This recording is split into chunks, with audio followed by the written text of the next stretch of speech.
और इस बीच हैदराबाद से बड़ी खबर आ रही है। टी राजा को जमानत दिए जाने का विरोध लगातार किया जा रहा है। हैदराबाद में जगह जगह लोगों ने प्रदर्शन किया है। पुलिस ने कई प्रदर्शनकारियों को हिरासत में भी लिया है। बड़ी जानकारी आ रही है इस वक्त हैदराबाद से, जहां पर टी राजा की जमानत दिए जाने का विरोध किया जा रहा है। कल ही गिरफ्तार किया गया था और उसके बाद जमानत भी दे दी गई थी टी राजा को। जो जानकारी आ रही है उसके मुताबिक अभी हैदराबाद में कई जगह पे विरोध प्रदर्शन किया जा रहा है और इन लोगों की तरफ से मांग इस बात की जा रही है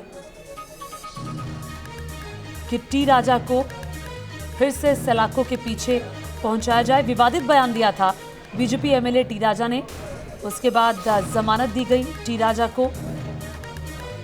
पहले गिरफ्तारी हुई, फिर जमानत मिली, उसका विरोध लगातार किया जा रहा है। दरअसल पैगंबर मोहम्मद पर आपत्तिजनक बयान दिया था भारतीय जनता पार्टी के विधायक टी राजा ने और इसको लेकर लगातार हंगामा भी हुआ। शहर के कई इलाकों में स्थानीय लोगों ने फैसले का विरोध भी किया और इन लोगों की तरफ से कहा गया टी राजा ने एक समुदाय की धार्मिक भावनाओं को आहत किया है, इसलिए उनके ऊपर सख्त कार्रवाई, सख्त एक्शन होना चाहिए।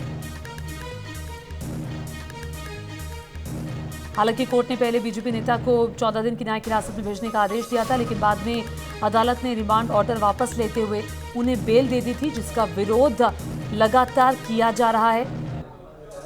हालांकि बीजेपी की तरफ से भी एक्शन लिया गया टी राजा पर और उन्हें पार्टी से निलंबित कर दिया गया। मोहित राज दुबे जुड़ गए हैं।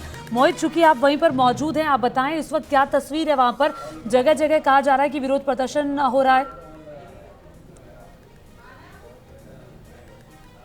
जी बिल्कुल, देखिए विरोध प्रदर्शन जगह जगह हो रहे हैं, लेकिन पुलिस भी मुस्तैद दिखाई दे रही है। पुलिस ने थोड़ी देर पहले फ्लैग मार्च किया है। पुलिस ने कहा है कि जो भी कानून हाथ में लेगा उसके ऊपर सख्त से सख्त कार्रवाई की जाएगी। लेकिन देखिए जिस तरीके से लगातार विवादित बयान सामने आ रहे हैं, उसकी वजह से हैदराबाद के भीतर तनाव जो है कहीं ना कहीं बढ़ता हुआ दिखाई दे रहा है। आपको बता दें कि कांग्रेस के, तेलंगाना कांग्रेस के जो सचिव हैं राशिद खान ने जिस तरीके से बयान दिया, उन्होंने कहा कि मैं गोशा महल में जाऊँगा। अगर इस तरीके से लगातार बयानबाजी भारतीय जनता पार्टी के नेता अगर वो करते हैं तो हम गोशा महल में जाके आग लगा देंगे। तो इस बयान के बाद भी कहीं ना कहीं कह सकते हैं कि तनाव बढ़ता जा रहा है। और लेकिन दूसरी ओर सबको इंतजार इस बात को लेकर है, क्योंकि लगातार राजा सिंह ने कहा है कि हमारे पास और भी वीडियोज़ हैं, हम इसके बाद भी वीडियो रिलीज़ करेंगे। लिहाजा पुलिस लगातार चारों तरफ जो है वो निगरानी बनाकर रख रही है। लेकिन सबसे बड़ा सवाल यही है कि लगातार जो इस तरीके के बयान आ रहे हैं, लगातार जिस तरीके से पुलिस भी कार्रवाई कर रही है, आखिर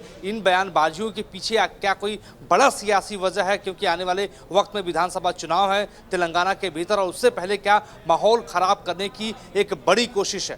ठीक है, चूंकि असदुद्दीन ओवैसी की तरफ से भी मोहित ये कहा गया था कि एक उपचुनाव के लिए आग लगाने की कोशिश की जा रही है और इस तरह के कई बयानबाजी कांग्रेसी नेताओं की तरफ से भी की गई। अभी विरोध कर रहे लोग क्या कह रहे हैं? चूंकि कल गिरफ्तारी हुई, उसके बाद 14 दिन की रिमांड और उसके बाद कोर्ट ने वो फैसला पलट दिया, फिर जमानत दे दी गई, तो ये तो मामला कानून के मुताबिक आगे बढ़ रहा है ना?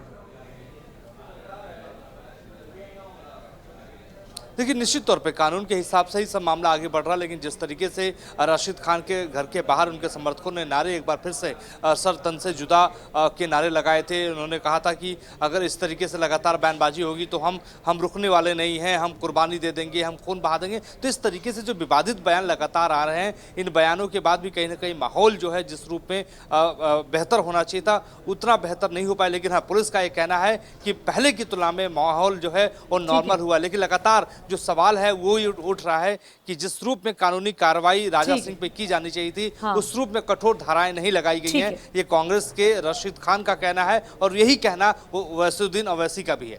ठीक है, बहुत शुक्रिया इस तमाम जानकारी के लिए।